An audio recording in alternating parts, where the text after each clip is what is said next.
এমন সময় আল্লাহ রাব্বুল আলামিন তিন ধরনের লোকদের দিকে আল্লাহ তাকাবেন না, কথাও বলবেন না। আল্লাহ তাদেরকে গুনাহ থেকে পবিত্র করবেন না, নাউযুবিল্লাহি মিন যালিক।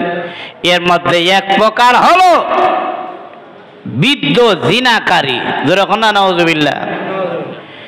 এই জন্য জিনা থেকে বাঁচতে হবে। জিনা একটা অপবিত্র কাজ, যা আল্লাহর কাছে নিকৃষ্ট। এই জন্য আল্লাহ রাব্বুল আলামিন জানায় দিয়েছেন, দুনিয়ার মানুষেরা রে, জিনা করবাও না, জিনার দ্বারে কাছেও যাইবা না। জিনা করা অপরাধ, কিন্তু আমি আপনাদের সামনে যে হাদিসটা প্রথমেই বলেছিলাম, জিনা করা তো অপরাধই, কিন্তু প্রতিবেশীর স্ত্রীর সাথে জিনা করা এটা আরো বড় অপরাধ। নাউযুবিল্লাহ। জিনা করা অপরাধ, কিন্তু প্রতিবেশীর স্ত্রীর সাথে জিনা করা এটা আরো বড় অপরাধ। আল্লাহ রাসূল বলেন, সাধারণ 10 জন মহিলার সাথে জিনা করা যতটুকু ভয়ঙ্কর, প্রতিবেশীর স্ত্রীর সাথে জিনা করা এর চাইতে আরো ভয়ঙ্কর। নাউযুবিল্লাহি মিন যালিক। এই জন্য আল্লাহ রাসূল বলেন, প্রতিবেশীর সাথে জিনা করবা না, এটা সবচাইতে নিকৃষ্ট অপরাধ। প্রতিবেশী মহিলার সাথে জিনা করবা না। এই জন্য আল্লাহ নবী রাহমাতুল লিল আলামিন জানায় দিয়েছেন, উম্মতেরা রে, প্রতিবেশীর সাথে যদি জিনা থেকে বাঁচতে হয়, তাহলে তোমাকে জিনা থেকে দূরে থাকতে হবে। আল্লাহ বলেন, ওয়ালা তাকরাবুজ জিনা, জিনা করবা প্রতিবেশী কি কোন মহিলার সাথে জিনা করবা দূরের কথা, আল্লাহ বলেন জিনার দ্বারে কাছেও তোমরা যাইও না। সুবহানাল্লাহ। কথা জিনা, হাত দিয়ে স্পর্শ করা হলো হাতের জিনা, পা দিয়ে হেঁটে যাওয়া হলো পায়ের জিনা, নাউযুবিল্লাহ। অন্তর দিয়ে কল্পনা করা হলো অন্তরের জিনা। এই রকম চোখের জিনা আর কানের জিনা আর মুখের জিনা, পায়ের জিনা, হাতের জিনা করতে করতে আল্লাহ রাসূল বলেন খারাপ কাজ সংগঠিত হয়ে যায়, নাউযুবিল্লাহ। বেগানা নারী দেখবো না, আমি নারীর অপেক্ষায় রাস্তায় দাঁড়ায় থাকবো না, আমি আজকে অন্যের মেয়ের জন্য রাস্তায় দাঁড়ায় রইলাম, কালকে আমার মেয়ের জন্য, আমার বোনের জন্য আরেকজন দাঁড়ায় থাকবে। এই জন্য আমি চোখের জিনা করব না। অনেকে আবার ফুল হাতের মধ্যে লইয়া দাঁড়ায় থাকে, মেয়েরারে দেখায় ফুল হাতের মধ্যে লইছি। তোমার মতো নির্লজ্জ আসেনি? তোমার না বাড়িতে একজন বোন আছে, তোমার বোনের জন্য যদি কেউ ফুল লইয়া দাঁড়ায় থাকে, রাস্তায় দাঁড়ায় থাকে, তুমি তো মারপিট লাগে যাইবে গা। এই আমার বোন এই রাস্তা দিয়ে যায়, তোর হাতের মধ্যে কেল লাগিয়া ফুল, তুই প্রতিদিন রাস্তার মধ্যে কেন দাঁড়ায় থাকোস, তুমি মাইর লেগে যাইবে গা। কিন্তু অন্যের বোনের রাস্তার মধ্যে এবং অন্যের বোনকে দেখানোর জন্য যে তুমি হাতের মধ্যে ফুল নাও, তাহলে বোঝা গেল তোমার মধ্যে বিবেক বুদ্ধি বলতে কিছু নাই। কথা কি মিথ্যা বললাম?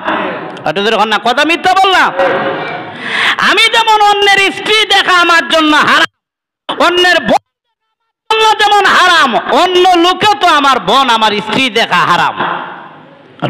না, আমি যেমন রাস্তায় অন্যের মেয়ে দেখার জন্য বারবার রাস্তার মধ্যে দাঁড়ায় থাকা, এটা যেমন অন্যের ভাইয়ের কাছে এটা খারাপ লাগে, সুতরাং আমার বোন যদি রাস্তা দিয়ে যায়, অন্য যদি দাঁড়ায় থাকে, এটা খারাপ লাগবে। সুতরাং আপনি যা করবেন তা হয়ে যাইবেন গা। এই জন্য অসৎ কর্মের ফলাফল মৃত্যুর আগেও পাওয়া যায়। অসৎ কর্মের ফলাফল কোন সময় পাওয়া যায়? মৃত্যুর আ'মালিনা من يهده الله فلا مضل له ومن يضلله فلا هادي له ونشهد أن لا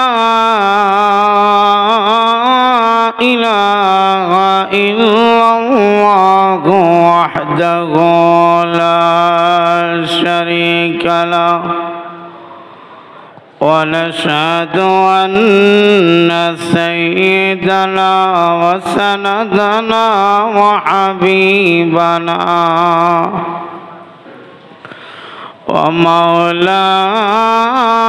ومولانا محمدا عبده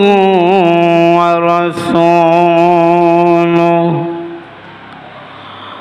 الذي أرسل إلى الناس كافة بشيرا ونذيرا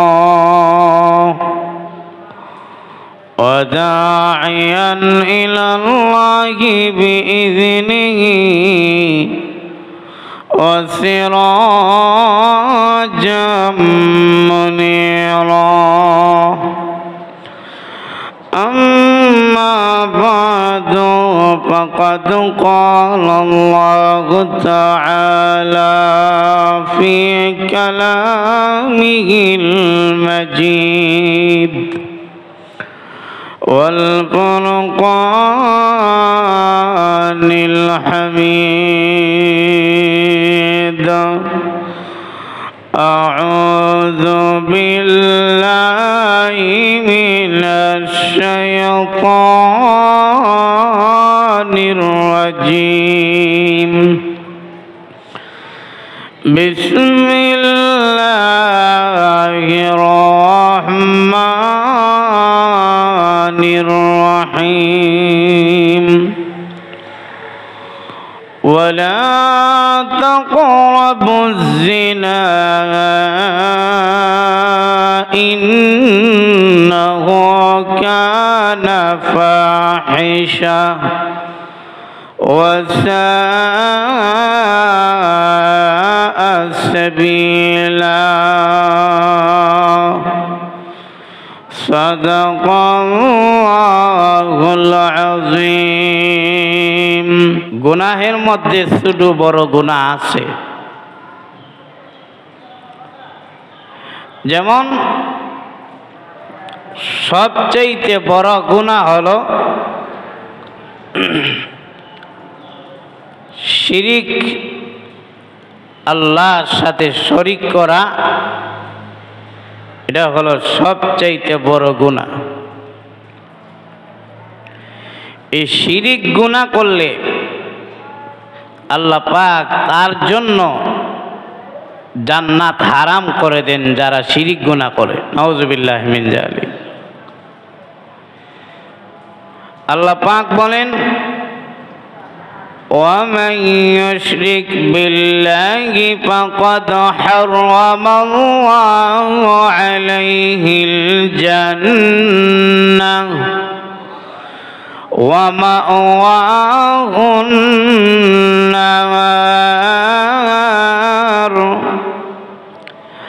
আল্লাহ বলেন মান ইউশরিক বিল্লাহ যে শিরিক করলো ফাকাদ হারামাল্লাহু আলাইহিল জান্নাহ আল্লাহ বলেন তার জন্য জান্নাত হারাম হয়ে যায় নাউজুবিল্লাহ ওয়া মাওয়াহুন নার যে শিরিক করে তার ঠিকানা হলো কোথায় জাহান্নাম ওয়া মা লিয-যালিমিনা মিন আনসার আল্লাহ বলেন যারা শিরিক করলো তাদের কোনো ক্ষমা নাই তাদের কোনো সাহায্যকারী নাই আরেক আয়াতে আল্লাহ বলেন যে আমি আল্লাহ ইচ্ছা করি যাকে তাকে মাফ করে দিব কিন্তু শিরিক যারা করবে আল্লাহ পাক বলেন শিরিকবাদীদেরকে আমি আল্লাহ মাফ করব না যারা শিরিক করে ইন্নাল্লাহা লা ইয়াগফিরু আন ইউশরাকা বিহি ওয়া ইয়াগফিরু মা দুনা যালিকা লিমান ইয়াশা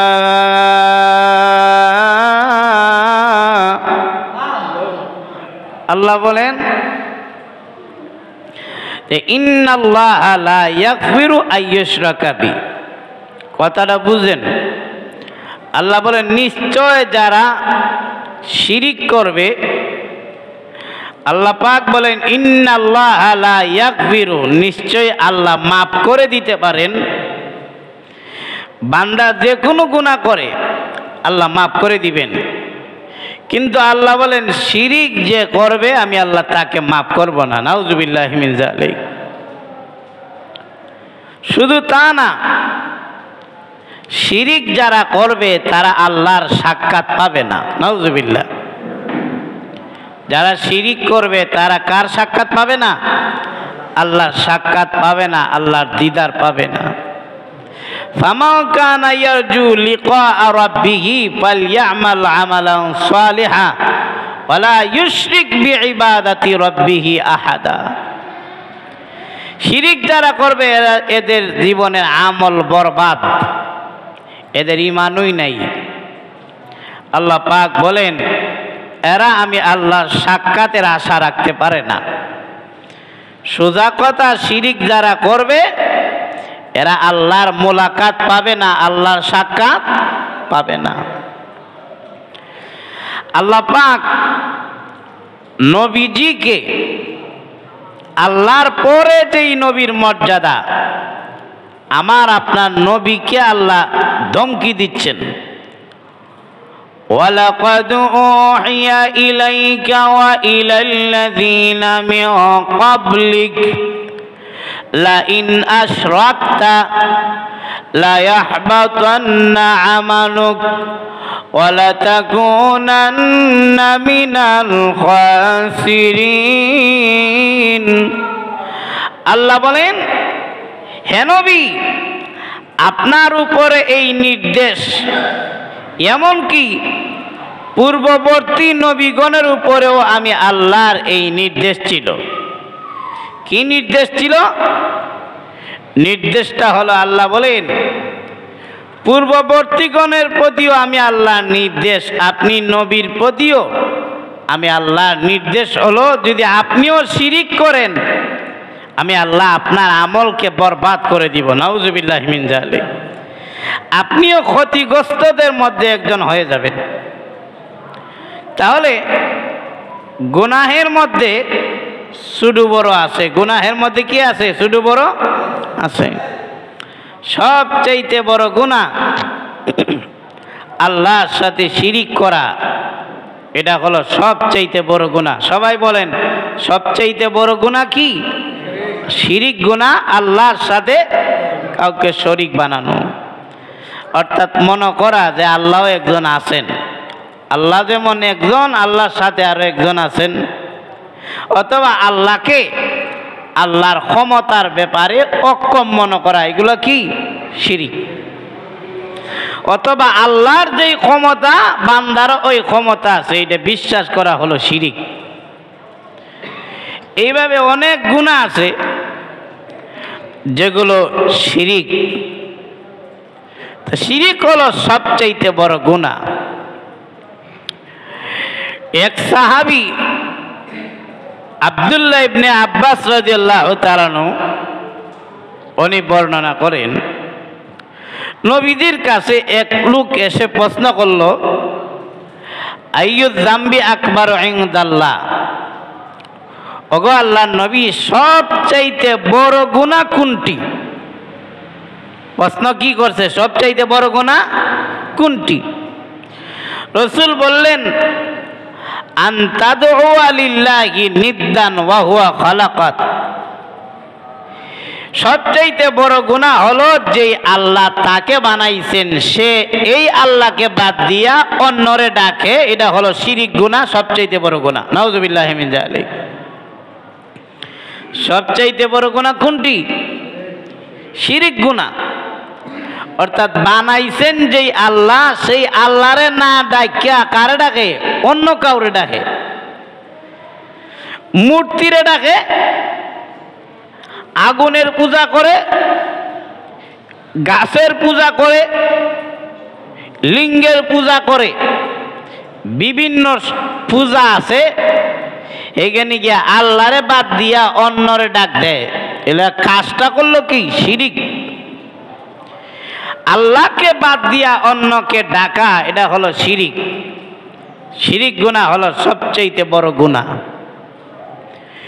2 নম্বরে রাসূলকে আবার প্রশ্ন করছে, হুজুর এরপরে সবচেয়ে বড় গুনাহ কোনটি?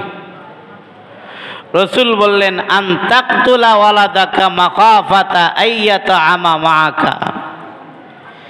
যে এখন যে আমার সন্তান আসবে দুনিয়াতে, এটারে আমি খাওয়াইমু কি? আমি নিজেই চলতে পারি না, এখন সন্তান লইয়া চলমু কিভাবে? তাহলে বোঝা যায় রিজিকের মালিক সে নিজে, আস্থা হারিয়ে ফেলেছে আল্লাহর উপর থেকে। এই উদ্দেশ্যে সন্তানরে অনেকে আছে মার ফেটে থাকতেই মাইরে লায়। তো রিজিকের ভয়ে সন্তান হত্যা করা এটা হলো মহাপাপ।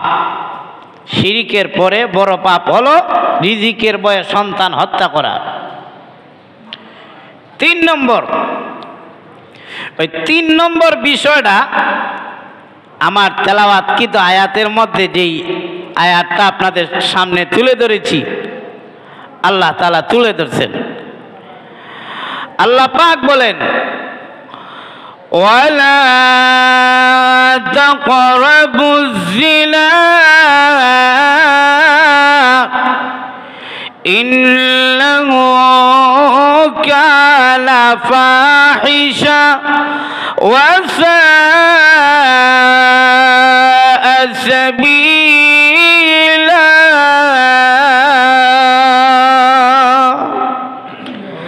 আল্লাহ বলেন ওয়ালা তাকরাবুজ জিনা, কথাটা বুঝেন। আল্লাহ স্বয়ং আল্লাহ নিজে বলতেছেন, হে দুনিয়ার মানুষেরা, ওয়ালা তাকরাবুজ জিনা, জিনার ধারে কাছেও যাইও না। যেরকম না সুবহানাল্লাহ। নির্দেশ দিতেছেন কে? বলেন না, নির্দেশ দিচ্ছেন কে? আল্লাহ। হে দুনিয়ার মানুষ, জিনা করবা তো দূরের কথা, জিনার ধারে কাছেও যাইও না। জিনা কি? শরীয়ত বহির্ভূত কাজ। বিয়ের আগে অথবা পরে নারী পুরুষ বিবাহ বন্ধন বাদ দিয়ে যেই অবৈধ কাজ করে, এটাকে কি বলা হয়? জিনা বলা হয়। আল্লাহ বলেন এই কাজটা আমি আল্লাহ তোমাদেরকে জানায় দিলাম, এই কাজ তোমরা করবা দূরের কথা, এই জিনার ধারে কাছে যাইও না। কত বড় কথা! কেন? বলে জিনা হলো একটা নিকৃষ্ট কাজ আল্লাহর কাছে। যার বিবেক আছে, বুদ্ধি আছে, সে জিনা করতে পারে না। কারণ আজকে যদি অমুকের মেয়ের সাথে, অমুকের স্ত্রীর সাথে জিনা করে, কালকা আপনিও স্বামী হবেন, আপনিও মেয়ের বাপ হবেন। তাহলে এই কাজটা করার সময় বিবেক বুদ্ধি থাকতে হবে। আল্লাহ পাক বলেন জিনার কাছেও যাইও না, নিষেধ করেছেন। রাসূলও এই জিনিসটা অপছন্দ করেন। এক লোক নবীজির দরবারে আসলো, এসে বলতেছে, ইয়া রাসূলুল্লাহ, আমার জিনা করতে মন চায়, আপনি আমারে অনুমতি দেন। নাউযুবিল্লাহ। আমার জিনা করতে মন চায়, আপনি কি করেন? আমারে অনুমতি দেন। পাশে যারা ছিলেন সাহাবায়ে কেরাম, তারা তো হাত উঠাইছে তারে মারবার লাগিয়া। জিনা অবৈধ কাজ, আবার আইছে রসুলের কাছ থেকে অনুমতি নেওয়ার জন্য। নাউযুবিল্লাহ, কত বড় কথা! আল্লাহ নবী বললেন, তোমরা তাকে আঘাত করো না, সে তো সরল মনে আইয়া কইয়া লইছে। আল্লাহ নবী, বিশ্ব নবী বলেন, তোমার কি জিনা করতে মন চায়? বলে হ্যাঁ, আমার জিনা করতে মন চায় গো আল্লাহর নবী। আল্লাহ রাসূল বলেন, আমি জানতে চাই, তোমার যদি জিনা করতে ভালো লাগে, জিনা করতে যদি তোমার মন চায়, এই জিনাটা যদি তোমার মার সাথে কেউ করতে চায়, তুমি তা পছন্দ করনি, তুমি তা দিবানি? লোকটি ডাক দিয়ে বলেন, ইয়া রাসূলুল্লাহ, আমার মার সাথে জিনার কাজ করবে, এটা তো আমার বড় অপছন্দ, আমি দিব না। রাসূল বলেন, কেউ যদি তোমার মেয়ের সাথে জিনার কাজ করতে চায়, তুমি কি দিবা নাকি? লোকটি ডাক দিয়ে বলেন, ইয়া রাসূলুল্লাহ, আমার মেয়ের সাথে জিনা করতে চাইলে আমি দিব না, এটা আমার বড় অপছন্দ।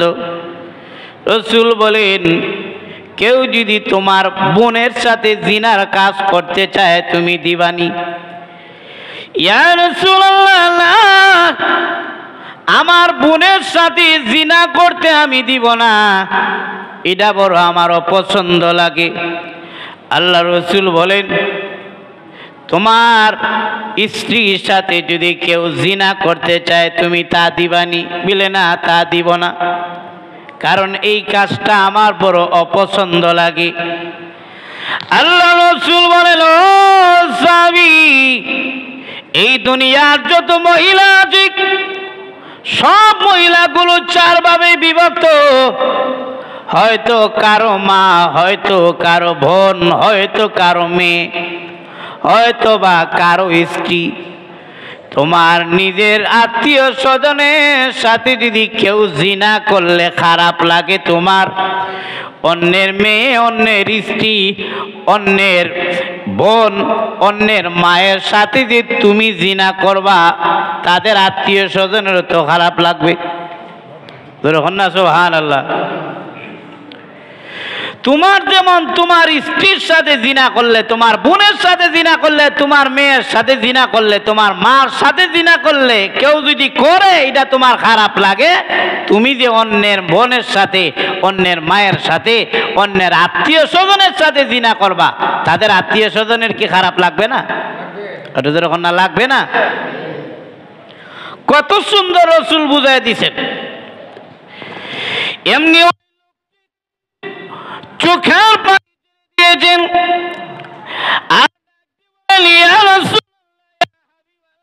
আল্লাহ নবী গো, এত সুন্দর করে আমাকে দুনিয়ার কেউ বুঝায় নাই, আপনি যেইভাবে বুঝাইলেন গো আল্লাহর নবী। তখন লোকটি নবীজির হাতে হাত রাখলো, আর পিছনের গুনার জন্য তওবা করে পাক্কা মুমিন হয়ে গেল। এই হাদিস দ্বারা বোঝা যায় জিনা করা যাবে, যখন না জিনা করা যাবে, এটা রাসূল অপছন্দ করেন।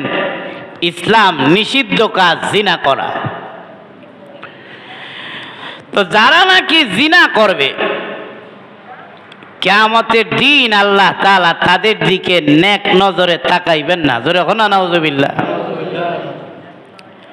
কিয়ামতের দিন মানুষের সামনে বিপদ আর বিপদ থাকবে, মাথার কাছে সূর্য থাকবে, নিচের জমিন তামা হয়ে যাবে।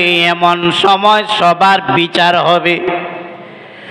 ওই মুসিবতের সময় আল্লাহর রহমত ছাড়া একটা মানুষও বাঁচতে পারবে না। এমন সময় আল্লাহ রাব্বুল আলামিন তিন ধরনের লোকদের দিকে আল্লাহ তাকাবেনও না, কথাও বলবেন না। আল্লাহ তাদেরকে গুনাহ থেকে পবিত্র করবেন না। নাউজুবিল্লাহি মিন যালিক। তিন ধরনের লোক কিয়ামতের দিন, তিন ধরনের লোকের দিকে আল্লাহ তাকাবেনও না, কথাও বলবেন না, তাদেরকে আল্লাহ সাহায্য করবেন না, গুনাহ মাফ করাইবেন না। এর মধ্যে এক প্রকার হলো বৃদ্ধ জিনাকারী। যেরকম না, নাউজুবিল্লাহ।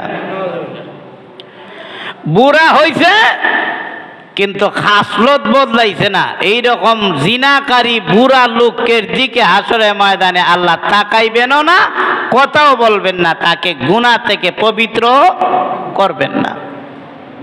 কত বড় শাস্তি চিন্তা করেন। এজন্য এইসব জিনা বাদ দেওয়া দরকার। দুনিয়ার মানুষকে ফাঁকি দিতে পারলেও আল্লাহকে ফাঁকি দেওয়া যাবে না, আল্লাহকে ফাঁকি দেওয়া যাবে না। এটা কত বড় শাস্তি চিন্তা করছেন? হাসরে ময়দানে জিনাকারীর দিকে আল্লাহ তাকাইবেন না, কথাও বলবেন না, আল্লাহ তাকে পাপ থেকে পবিত্র করবেন না। এর অর্থই হলো তাকে কোথায় নিবেন? জাহান্নামে নিয়ে যাবেন। এই জন্য জিনা থেকে বাঁচতে হবে। জিনা একটা অপবিত্র কাজ, যা আল্লাহর কাছে নিকৃষ্ট। এই জন্য আল্লাহ রাব্বুল আলামিন জানায় দিয়েছেন, দুনিয়ার মানুষেরা রে, জিনা করবাও না, জিনার দ্বারে কাছেও যাইবা না। জিনা করা অপরাধ, কিন্তু আমি আপনাদের সামনে যে হাদিসটা প্রথমেই বলেছিলাম, জিনা করা তো অপরাধই, কিন্তু প্রতিবেশীর স্ত্রীর সাথে জিনা করা এটা আরো বড় অপরাধ। যেরকম না, নাউজুবিল্লাহ। জিনা করা অপরাধ, কিন্তু প্রতিবেশীর স্ত্রীর সাথে জিনা করা এটা আরো বড় অপরাধ।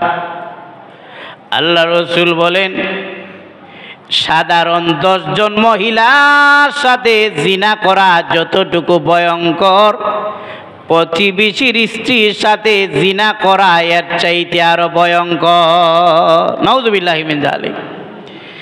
জিনা করা তো ভয়ঙ্কর, সাধারণ 10 জন মহিলার সাথে অবৈধ কাজ জিনা করালে যে ভয়ঙ্কর অবস্থা আপনার হবে, প্রতিবেশী মহিলার সাথে জিনা করলে, প্রতিবেশী মহিলার সাথে পরকীয়া কাজ করলে এই পাপটা আরো কি ভয়ঙ্কর।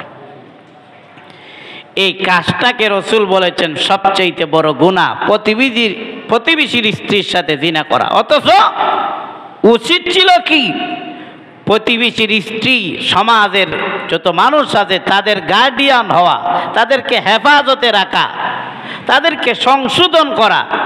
এই গাদ বাদ দিয়া যখন প্রতিবেশীর স্ত্রীর সাথে জিনা করে, আল্লাহ পাক বলেন এটা সবচাইতে বড় গুনাহ করলা। নাউযুবিল্লাহি মিন যালিক। শুধু তা না, আল্লাহর রসুল বলেন,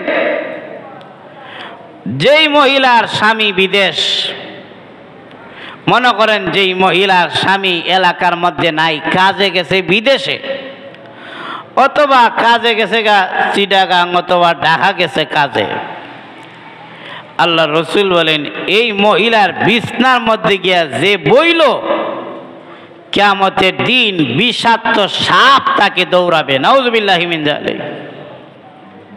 সরাসরি কিন্তু হাদিসের কথা। যেই মহিলার স্বামী বাড়িতে নাই, যেই মহিলার স্বামী বিদেশে, ওই মহিলার ঘরের বিছানায় বসা বিষাক্ত সাপ তোমাকে দংশন করা, যে কোনো সময় শয়তান তোমাকে কুমন্ত্রণা দিয়ে খারাপ কাজ করাইতে না পারে কি পারে না, নিষেধ করে দিয়েছেন রসুল। এই কাজটা করবা না।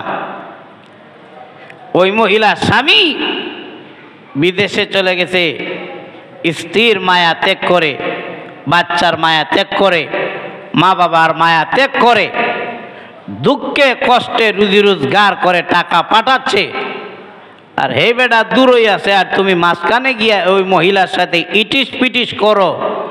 আল্লাহ রসুল বলেন, দংশাক্ত সাপ, যেই সাপের বিষ বেশি, এই সাপ কিয়ামতের কঠিন ময়দানে তোমার উপরে আযাব দিবে। যখন না, নাউযুবিল্লাহি মিন যালিক। এটা সবচাইতে বড় খারাপ কাজ। হাসরে ময়দানে এর শাস্তি বড় ভয়ঙ্কর হবে যারা প্রতিবেশীর স্ত্রীর সাথে জিনা করবে। এজন্য এইসব বাদ দিতে হবে। অমুকের স্বামী বাড়িতে নাই, আর আপনি সারা দিন গিয়ে এই মহিলার সাথে গল্প করেন। গল্প যখন আপনি এই মহিলার সাথে করবেন, এই মহিলার বাড়িতে যখন আপনি বারবার যাবেন, এই মহিলাটার বদনাম হবে কিনা? যখন না, বদনাম হবে কিনা? এমনও হতে পারে ওই মহিলার স্বামী যদি খবর পায় যে আপনি বারবার এই বাড়িতে গেছেন, স্বামী বলে আমি অনুপস্থিত, এই লোকটা বারবার আমার বাড়িতে আসে কেন? এমন হতে পারে স্বামী স্ত্রীর মধ্যে ঝগড়া সৃষ্টি হয়ে সংসারও নষ্ট হয়ে যেতে পারে। এরকম তো হয়ে গেছে। এরকম অনেক ঘটনা আছে, প্রমাণ আছে। স্বামী গেছে বিদেশে, মাঝখানে স্ত্রী পরকীয়া জিনা করে আরেকজনের সাথে পলাতক, আছে কিনা নাই বলেন? এগুলো থেকে বেঁচে থাকতে হবে। এজন্য প্রতিবেশী যারা বিদেশ, এদের স্ত্রী, আত্মীয় স্বজন, এদেরকে হেফাজতের চোখে দেখা, এটা হলো প্রত্যেকটা মুসলমানের ইমানের দায়িত্ব। এদের ইজ্জত সম্মানের হেফাজতের দায়িত্ব এলাকার মানুষকে নিতে হবে। এদের জন্য ক্ষতি না হয়, এদের বিপদে আপদে সাড়া দিতে হবে আপনাকে। অমুকের স্বামী বিদেশে চলে গেছে, এখন এই মহিলা তো বিপদে থাকতেই পারে, বিভিন্ন সমস্যা হতেই পারে। এলাকার প্রতিবেশী যারা আছে এই মহিলার খবর নিবে একত্রভাবে, আলাদা আলাদাভাবে না, একত্রিতভাবে। কারণ রসুল বলেন যার ভিতরে ঈমান আছে, রসুল বলেন সে যেন প্রতিবেশীর খবর রাখে। সুবহানাল্লাহ বলে। একত্রিতভাবে এটা করতে হবে। তো এটা হলো সবচেয়ে বড় পাপ, প্রতিবেশীর স্ত্রীর সাথে জিনা করা। এটা মারাত্মক বড় গুনাহ, আল্লাহর কাছে অপছন্দনীয়। আল্লাহ রসুল বলেন যে নাকি যেই মহিলা এবং যেই পুরুষ বিবাহর পরে যে নাকি পরকীয়া কাজ করলো, যেই মহিলা, আল্লাহ রসুল বলেন ওই মহিলা আল্লাহর তৈরি জান্নাতের মধ্যে যাবে না। নাউজুবিল্লাহ কন্যা। মনে করেন স্বামী বিদেশে, মাঝখানে এই মহিলা মোবাইলে কথা বললে, ইমো, হোয়াটসঅ্যাপ, মেসেঞ্জার এগুলোর সাথে কথা বললো, এরকম হয়ে গেছে। নেট খুললে দেখবেন ভাইরাল, স্বামীর ঘর ফালাইয়া 3-4টা বাচ্চা রেখে গেছে আরেকজনের বাড়িতে। যেরকম না, নাউজুবিল্লাহি মিন যালিক। এরকম হচ্ছে কিনা সমাজের মধ্যে বলেন? এরকম হয়ে যাচ্ছে। স্বামী বিশ্বাস করে লক্ষ লক্ষ টাকা স্ত্রীর অ্যাকাউন্টের মধ্যে পাঠাইছে যে আমার বউটার অ্যাকাউন্টে রাখি, ও দাও, বউ লয়ে গেছে গে ভাগিয়া, টাকা পয়সা লইয়া বাচ্চা কাচ্চা ফলে আরেকজনের সাথে গেছে গা, ভাইরাল হয়ে গেছে। আর এই দোষের ব্যাপারে প্রথম নম্বর দোষী হলো মহিলা। প্রথম নম্বর দোষী কে? মহিলাটা দোষী। এই মহিলাটা প্রথম দোষী হয়, কারণ যেই স্বামী তোমাকে এত ভরসা করলো, তুমি আরেকজনের সাথে পীড়িত করো লেগে। এই জন্য এগুলো থেকে হেফাজত থাকতে হবে। প্রতিবেশীদেরকে মূল্যায়ন করতে হবে, এদের সাথে খারাপ আচরণ করা যাবে না। যার কাছে প্রতিবেশীর ইজ্জত নাই, আল্লাহর কাছে তার কোনো ইজ্জত নাই। এক মহিলা, বিবাহিত একজন মহিলা, তার সাথে জিনা করা, এটা তো একেবারে শুধু নিকৃষ্ট মন মানসিকতার মানুষ হেই এই কাজটা করতে পারে, যার লজ্জা শরম নাই। কি বলেন আপনারা? এটা করা যায় না। অনেকে সুযোগ খুঁজে যে আমি না খারাপ কাজটা করতে পারি, অমুক যদি বিদেশ জায়গা, তার তো বউ আছে, কেন এরকম করবেন কেন? এইসব থেকে সবাইকে হেফাজত থাকতে হবে। এইসবের মাধ্যমে যে মহিলা আছে তার সংসারও নষ্ট হয়, এরপরে বাচ্চা কাচ্চাগুলো বিপদে পড়ে যায় অনেক সময়। এরকম হয়নি? মাঝে মধ্যে হয়। এই জন্য আল্লাহ রাসূল প্রতিবেশী সাথে জিনা করবা না, এটা সবচেয়ে নিকৃষ্ট অপরাধ।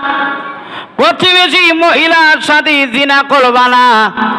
এই জন্য আল্লাহ নবী রাহমাতুল লিল আলামিন জানায় দিয়েছেন, উম্মতেরা রে, প্রতিবেশীর সাথে যদি জিনা থেকে বাঁচতে হয় তাহলে তোমাকে জিনা থেকে দূরে থাকতে হবে। আল্লাহ বলেন ওয়ালা তাকরাবুজ জিনা, জিনা করবা প্রতিবেশী কি কোন মহিলার সাথে জিনা করবা দূরের কথা, আল্লাহ বলেন জিনার দ্বারে কাছেও তোমরা যাইও না। সুবহানাল্লাহ। প্রতিবেশী কি? প্রতিবেশীর স্ত্রী কি? আমি জিনা করব কি? আল্লাহ বলছেন প্রতিবেশী বাদ দাও, জিনা বাদ দাও, জিনার ধারে কাছেও যাইও না। সুবহানাল্লাহ। জিনার দ্বারে কাছেও যায় না। এর কি? এর চোখের হেফাজত, কানের হেফাজত, মুখের হেফাজত, অন্তরের হেফাজত করো। কারণ আল্লাহ নবী বলেছেন চোখের জিনা হলো দেখা। জোরে কন্যা নাউজুবিল্লাহ। চোখের জিনা কি? দেখা। দেখা হলো জিনা, শোনা হলো জিনা, কথা জিনা, হাত দিয়ে স্পর্শ করা হলো হাতের জিনা, পা দিয়ে হেঁটে যাওয়া হলো পায়ের জিনা। নাউজুবিল্লাহ। অন্তর দিয়ে কল্পনা করা হলো অন্তরের জিনা। এই রকম চোখের জিনা আর কানের জিনা আর মুখের জিনা, পায়ের জিনা, হাতের জিনা করতে করতে আল্লাহ রসুল বলেন খারাপ কাজ সংগঠিত হয়ে যায়। নাউজুবিল্লাহ। বলতে কান দিয়ে শুনতে শুনতে, হাত দিয়ে ধরতে ধরতে এটা একেবারে কোথায় চলে যায়? একেবারে খারাপ কাজে চলে যায়। নাউজুবিল্লাহ মিন যালিক। এই জন্য এগুলো থেকে বাঁচতে হবে। তাহলে থেকে বাঁচতে হলে চোখে চোখ হবে, বেগানা নারী দেখবো না। আমি ঘাটে নারীর অপেক্ষায় রাস্তায় দাঁড়ায় থাকবো না। আমি আজকে অন্যের মেয়ের জন্য রাস্তায় দাঁড়ায় রইলাম, কালকে আমার মেয়ের জন্য, আমার বোনের জন্য আরেকজন দাঁড়ায় থাকবে। এই জন্য আমি চোখের জিনা করবো না, বেগানা কোনো রাস্তাঘাটে আমি কথা বলবো না, মুখের জিনা হবে। কান দিয়ে আমি কথা শুনবো না, মোবাইলে আমি গুনাহ করবো না, কানের জিনা হয়ে যাবে। হাত দিয়ে আমি ধরবো না, হাতের জিনা হয়ে যাবে। পা দিয়ে এই মহিলা, বেগানা মহিলার কাছে আমি পা দিয়ে হেঁটে হেঁটে যাব না, পায়ের জিনা হয়ে যাবে। রাস্তায় দেখলাম, অন্তরে কল্পনা করলে অন্তরের গুনাহ হয়ে যাবে। আর জিনার গুনাহ হয়ে জিনার তখন গুনাহ হয়ে যাবে। তখন আপনি জিনাকারী অথবা জিনাকারিনী হয়ে যাবেন। এই জন্য আপনাকে যদি জিনা থেকে বাঁচতে হয়, প্রথম নম্বরেই আপনার চোখের হেফাজত করতে হবে। কিসের হেফাজত? চোখ দেখি না, তাহলে জিনা কর্ম কিভাবে? আচ্ছা, চোখ দিয়ে আপনি দেখছেন না এই মহিলাটারে, তাহলে কান দিয়া কথা শোনা সম্ভব? একটু যখন না সম্ভব।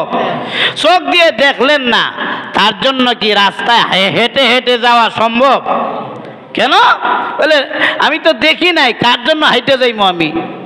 পায়ের জিনাটা হবে না। মুখ দিয়ে আপনি কথা বলতে পারবেন না যদি না দেখেন। এই জন্য চোখের হেফাজত প্রথম করতে হবে। রসুল বলেন চোখের হেফাজত, লজ্জাস্থানের হেফাজত যারা করবে, রসুল বলেন আমি রসুল তাদেরকে জান্নাতে নেওয়ার জিম্মাদার হয়ে গেলাম। এই জন্য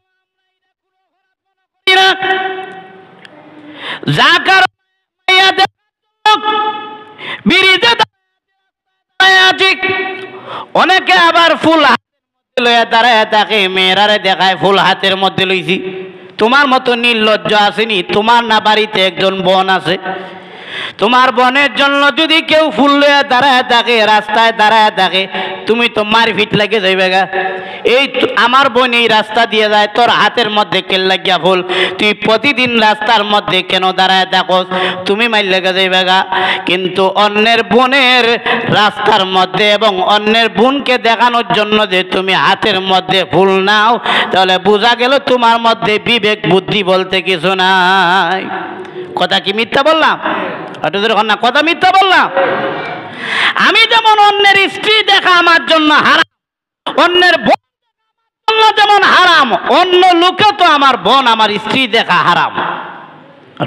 না, আমি যেমন রাস্তায় অন্যের মেয়ে দেখার জন্য বারবার রাস্তার মধ্যে দাঁড়ায় থাকা, এটা যেমন অন্যের ভাইয়ের কাছে এটা খারাপ লাগে, সুতরাং আমার বোন যদি রাস্তা দিয়ে যায়, অন্য যদি দাঁড়ায় থাকে, এটা খারাপ লাগবে। সুতরাং আপনি যা করবেন তা ভাইয়ে যাইবেন গা। এই জন্য অসৎ কর্মের ফলাফল মৃত্যুর আগেও পাওয়া যায়। অসৎ কর্মের ফলাফল কোন সময় পাওয়া যায়? মৃত্যুর আগে হইলেও পাওয়া যায়। ছোট্ট করে একটা কইলাই, এক স্বর্ণ দোকানদার, তার কাছে তার স্ত্রী আসলো। স্ত্রী আসার পরে কাঁদতেছে। জিজ্ঞাসা করে, তুমি কাঁদো কেন? বলে, 10 বছর আমাদের বাড়িতে কাজ করে, কিন্তু এই খাদেম একটা জিনিস আমার হাতে দেওয়ার সময় হাতের মধ্যে চাপ দিয়ে ধরে লিছে। এটা কাজটা করলো কি? মালিকের স্ত্রীর হাতের মধ্যে চাপ দিয়ে ধরে কিভাবে? তখন মালিকও কান্না শুরু করে দিছে। জানো নি কেন ধরছে? আমি তো দোকানদার, এক মহিলা হাতের মধ্যে আংটি লাগাইতে এখন লাগে না, আমি দিছি লাগাইয়া। মহিলার হাতটা নরম, দেখতে সুন্দর, আমি যাতা দিয়ে ধরছিলাম, আমি খারাপ কাজ করেছি, তাই আমার স্ত্রীর সাথে খারাপ কাজ হয়েছে। যখন না নাউজুবিল্লাহ, যা করবেন তা হইবেন। আজকে অন্যের মেয়ের জন্য, অন্যের বোনের জন্য রাস্তা দাঁড়াইবেন, কালকে আপনার বোনের জন্য আরেকজন দাঁড়াইবে। এর থেকে বড়টাও করতে পারে, লুকায় থাকলেও বড় কাজও হতে পারে। এই জন্য এসব থেকে বাঁচতে হবে, চোখের হেফাজত করতে হবে। না হয়তো আপনার জীবনের মধ্যে সংকীর্ণতা আসবে। যারা নাকি চোখের হেফাজত করে না, তাদের দিন দিন জিনার দিকে আকৃষ্ট হয়। আর জিনাকারী এবং জিনাকারিনীর শাস্তি কিয়ামতের দিন তাদের জায়গাটা শুরু হয়ে যাবে। ফেরেশতারা তাদেরকে লাথি মেরে জাহান্নামের মধ্যে, জাহান্নামের আগুন ভিতরে ধরায় দিবে। এই জন্য আল্লাহ পাক আমাদের সবাইকে ইখলাসের সাথে, ঈমান আমলের সাথে চলার তৌফিক দান করেন। সবাই বলি আমিন। ওয়া আখির দাওয়াহুম আলহামদুলিল্লাহি রাব্বিল আলামিন।